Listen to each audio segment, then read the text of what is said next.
네, 반갑습니다. 여러분. 나 혼자 큐티한다. 오늘은 8월 19일 수요일입니다. 참 숫자라는 게 재밌죠. 벌써 이렇게 금방 갔나 싶습니다. 어제와 오늘 별 차이 없는 것처럼 느껴지는데 숫자는 계속 올라가고 있고 또 계절은 바뀌어가고 있는 것 같습니다. 여러분 또 한편으로 생각해보면 우리 눈앞에 있는 모든 문제들, 어려움들, 기도 제목들은 시간이 지나가면서 하나님의 시간 속에서 하나하나 해결될 것을 믿습니다. 더운 날이 가고 시원한 날이 올 것을 기다리는 것처럼 우리의 모든 문제도 약속의 하나님 은혜 안에서 반드시 이루어지고 해결될 줄로 믿습니다. 변해질 줄로 믿습니다. 여러분 변화를 기대하고 바뀜을 기대하시는 저와 여러분 되기를 소망합니다.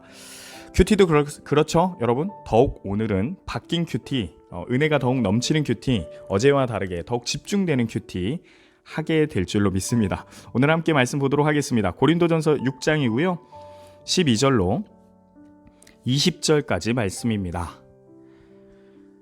아는 듯 하나 잘 모르겠다, 그런 생각이 드는 말씀들이 아닌가 싶은데 제가 그랬다는 겁니다. 12절부터 20절 함께 읽어보겠습니다.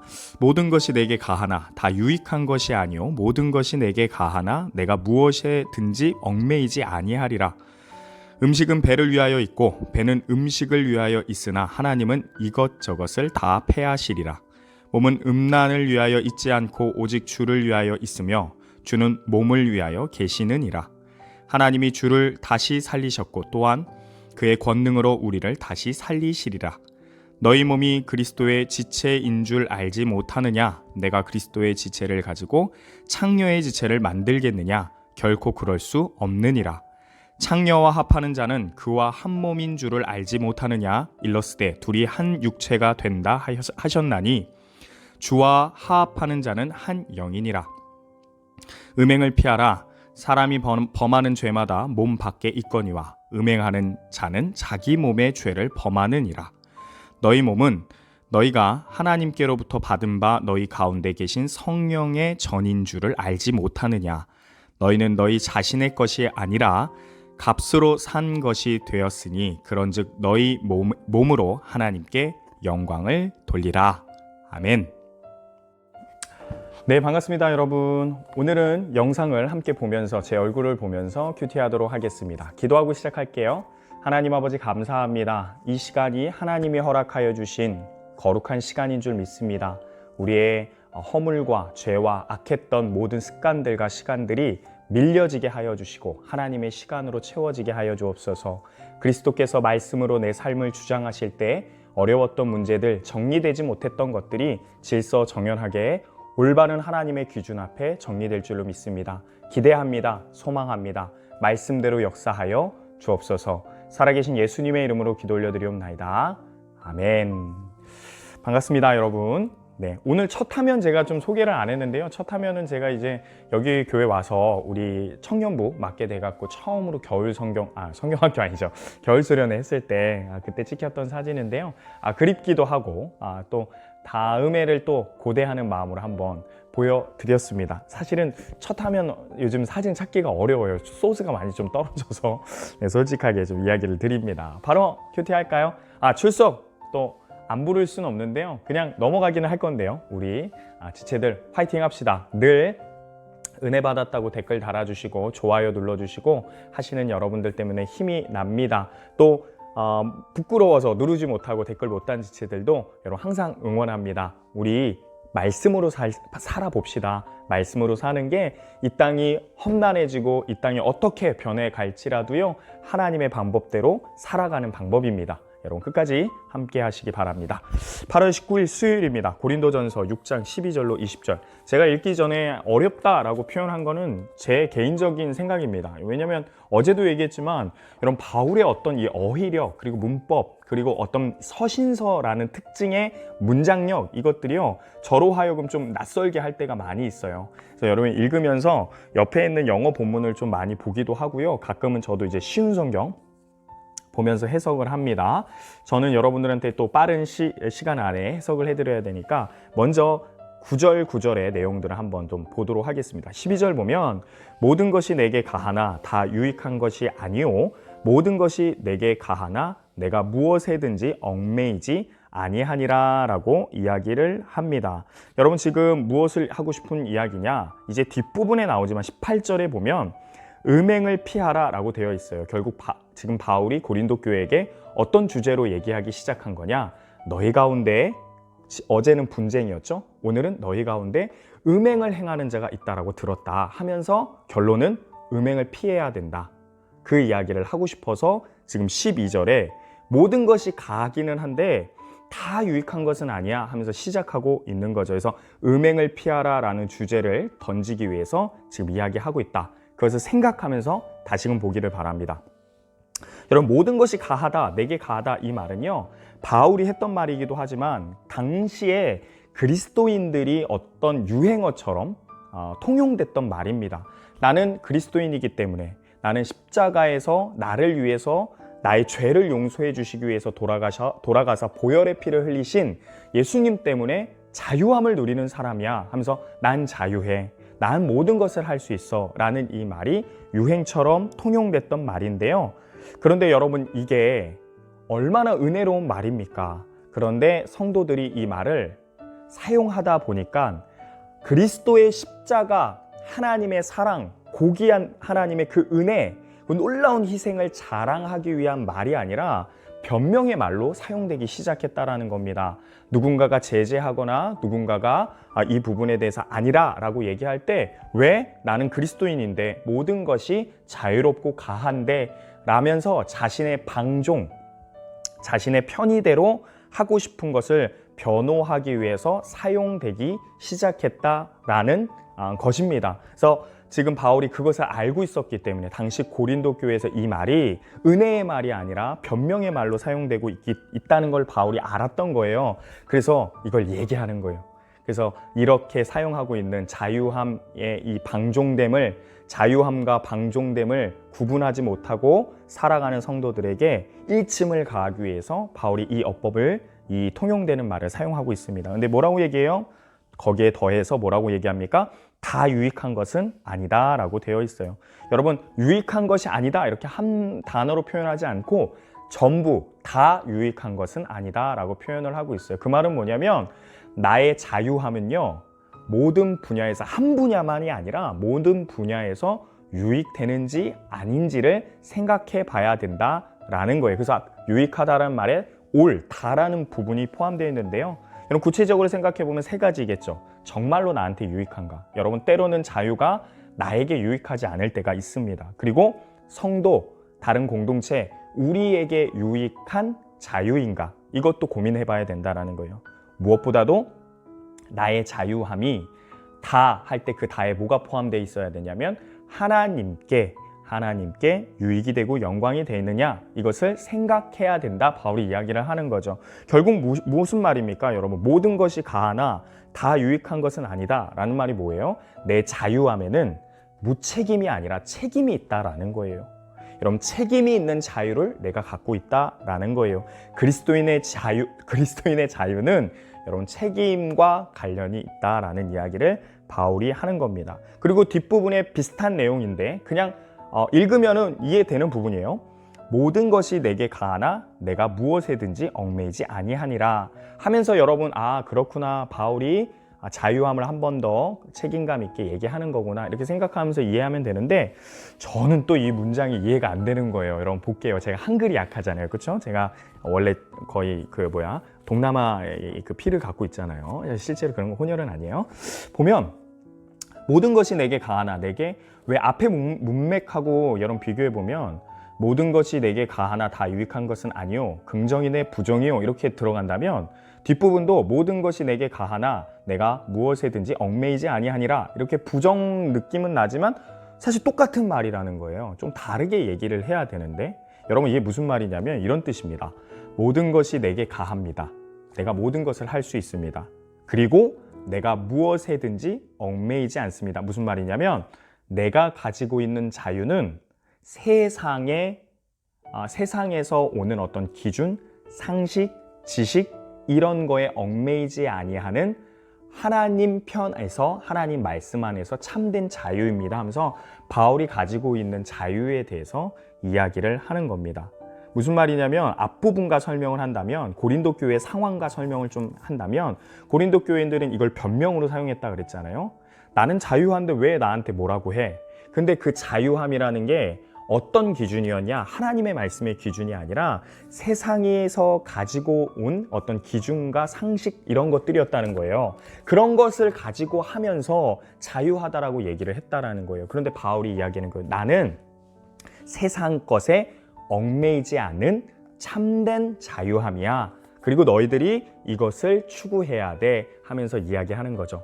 조금 이해가 되시죠? 네, 제가 잘 설명했는지 모르겠네요. 이해가 되길 바랍니다. 네, 카톡이 왔네요. 주한이 네, 내일 만나기로 해요. 잠깐만요, 여러분. 카톡을 좀 꺼야 되는데. 뭐 그냥 진행하죠. 네, 진행하겠습니다. 또 카톡 안 오겠죠?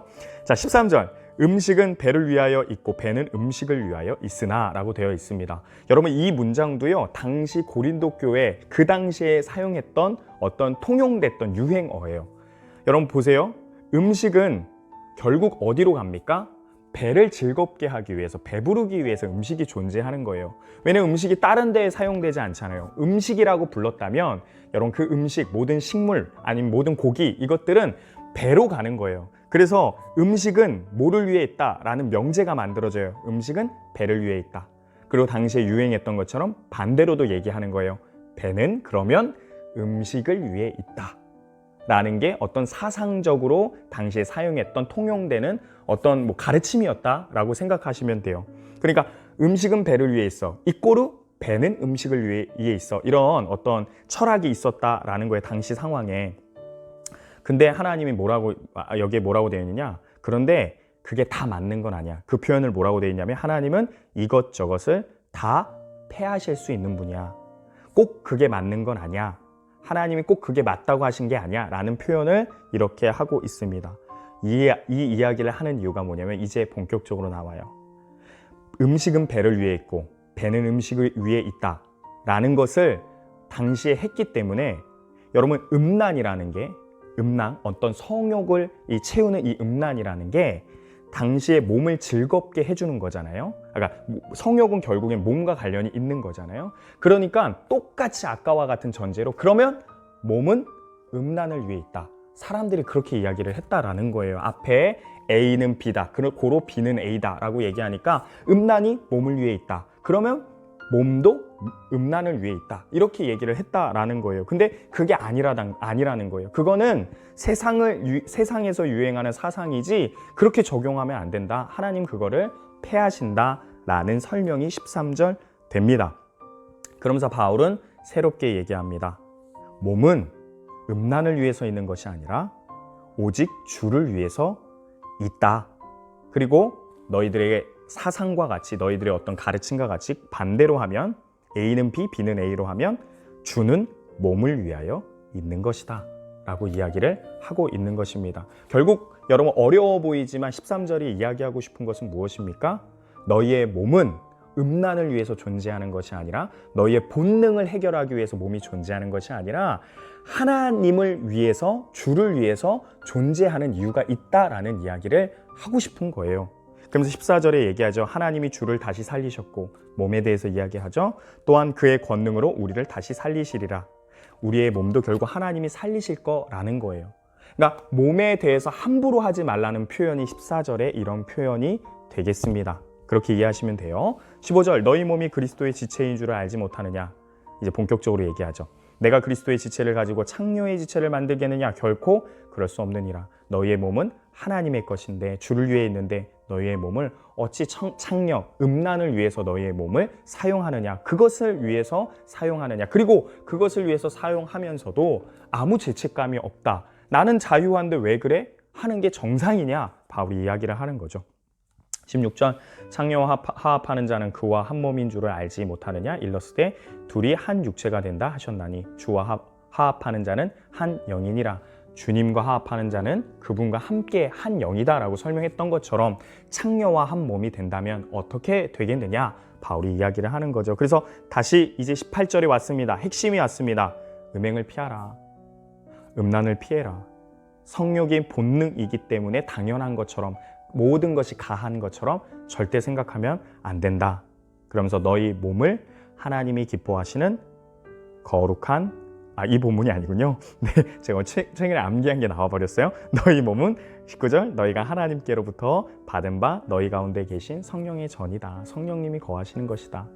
다 결국 하고 싶은 말이 뭐냐면 너희의 몸을 하나님께 영광 돌리도록 사용해야지 너희의 몸을 함부로 자유와 방종을 헷갈려서 너희 마음대로 음란하도록 사용해서는 안 된다. 그 이야기를 하고 있는 겁니다. 여러분, 편지라는 이 형식 때문에 항상 우리는 이 본문을 해석할 때 당시 고린도 교회의 배경과 상황들을 생각하고 이해하면서 봐야 합니다. 네, 봐야 합니다. 알겠습니다. 봐야 합니다. 당시에 고린도 교회에는 그리고 그냥 주변이 아니라 그 안에는 음란한 형제들이 있었던 것입니다. 그것을 알면서도 그냥 방종하고 냅두고 책임지지 않으려고 하였고, 많은 형제들이, 많은 사람들이 나 자유한데 왜 그래? 본능이잖아 라고 이야기하면서 용서하는 분위기가 있었다라는 거죠. 그러면서 바울은 핵심을 얘기합니다. 아니다. 너희의 몸은 너희의 것이 아니라 하나님의 것이다. 여러분, 오늘 말씀 적용해 볼까요? 저는 이 한마디로 마무리 짓고 싶습니다.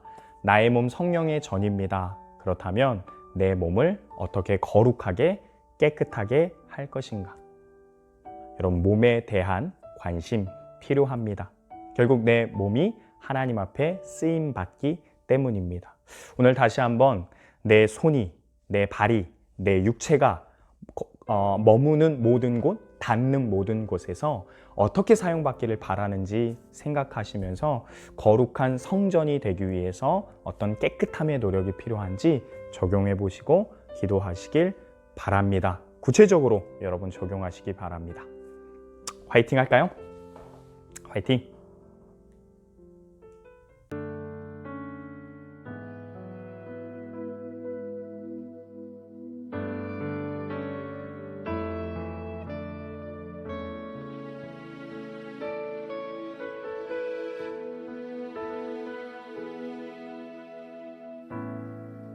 의지했던 모든 건 변해가고 억울한 마음은 커져가네.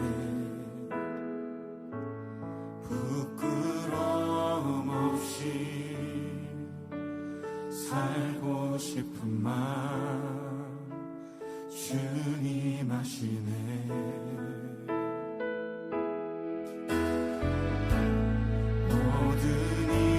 선으로 이겨내고 죄의 유혹을 따르지 않네.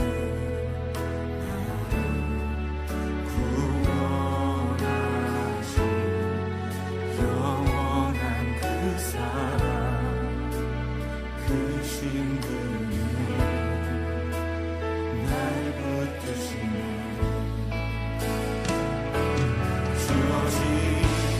내 삶이 작게만 보여도 선하신 주 나를 이끄신 몸에 중심을 보시는 주님만 따르네.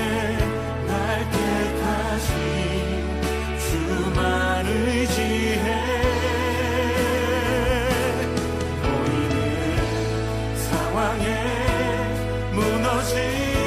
무너질지라도 예수는 여기 나를 붙드네.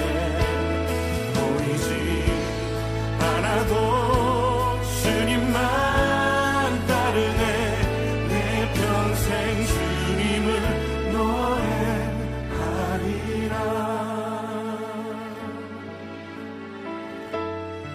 모든 일을 선으로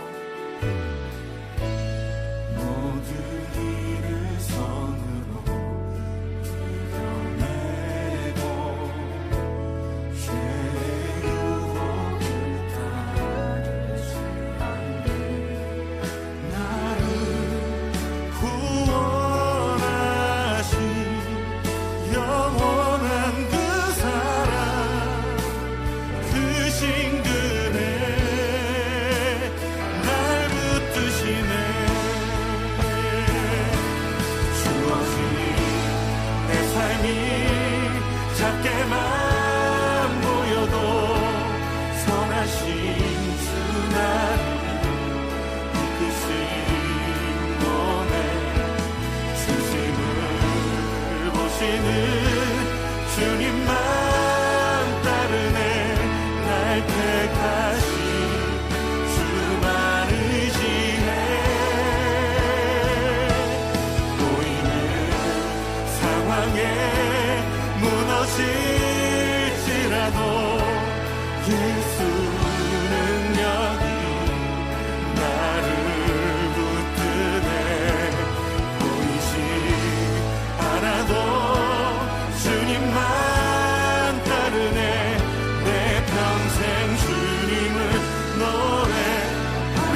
고백합시다.